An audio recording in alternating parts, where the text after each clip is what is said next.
Okay, today we're going to look at function notation. So, this notation looks a lot weirder than it is. I don't want you to panic about it, okay? All it means is, so you have something like this, and we read this as f of x equals x plus 3. G of x equals 3x plus 1. H of x equals x squared minus 1, okay?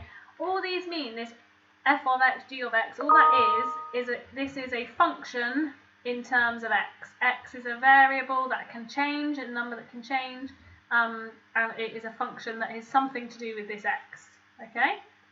You could have, for example, something like p of y, which would be a function in terms of y. Something like p of y equals 3y plus 1. Y is the thing that is changing, okay? Right, so here we go. If we are putting in f of 5, what we are doing is we are substituting in place of x the value 5. Here we had f of x, here we've got f of 5, so wherever I see an x, I've now got a 5. So I've got 5 plus 3 is 8. So f of 5 is 8. Then we've got g of 8. So wherever I see an x, in place of the x, I've got an 8. So I've got 3 times 8 plus 1. I'm just substituting that into the formula. Here we go, 3 times 8 is 24, plus 1, 25. So g of 8 is equal to 25.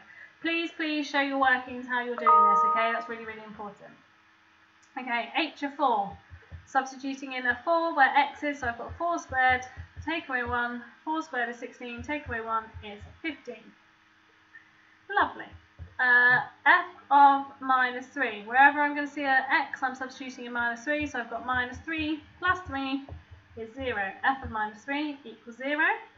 And finally, h of negative 2.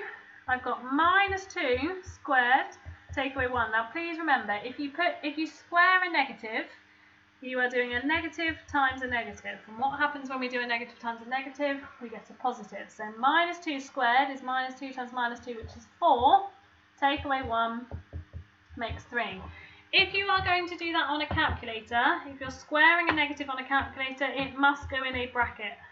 Okay, minus 2 squared is 4. If you didn't put it in a bracket, the calculator would only square the 2. It would not square the minus, and it would give you the wrong answer.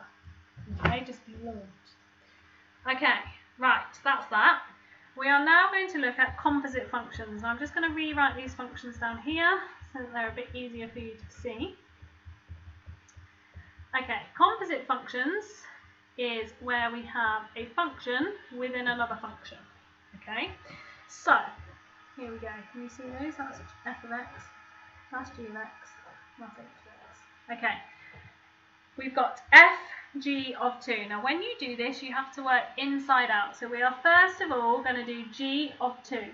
So g of 2 is 3 times 2 plus 1. I'm substituting 2 wherever x is. 3 times 2 is 6 plus 1 is 7. You then put that answer into whatever comes on the outside, so f of 7. So f of 7 means we're substituting in 7 where x is, so 7 plus 3 makes 10. That is a composite function. You work inside out, okay? So here we go. We're going to do g of 1 first because we're working inside out. So g of 1 is 3 times 1 plus 1, which is 4. And then we're doing g of whatever we ended up with, so g of 4. So 3 times 4 plus 1 makes 13. So g of 1 is 13. Fg of 2 is 10. Okay, and you can do these, you can have a composite function with 10 different functions that you're putting into, okay? It's just the same old process every time. So on this one, we're doing h of 2 first. So h of 2 is 2 squared minus 1, which is 3. Putting that answer into g, because I'm working inside out, so g of 3, 3 times 3 plus 1 makes 10. And I'm putting that answer into f. f of 10 is 10 plus 3, which is 13. So my answer for fg of h of 2 is 13. It is very important, imperative in fact, that you write all of this working as you're going, okay? You're showing the examiner, you're doing g of 1 first, you're doing h of 1, blah, blah, blah, blah, blah, okay? Right, in the next video, we're going to do more complex composite and inverse functions.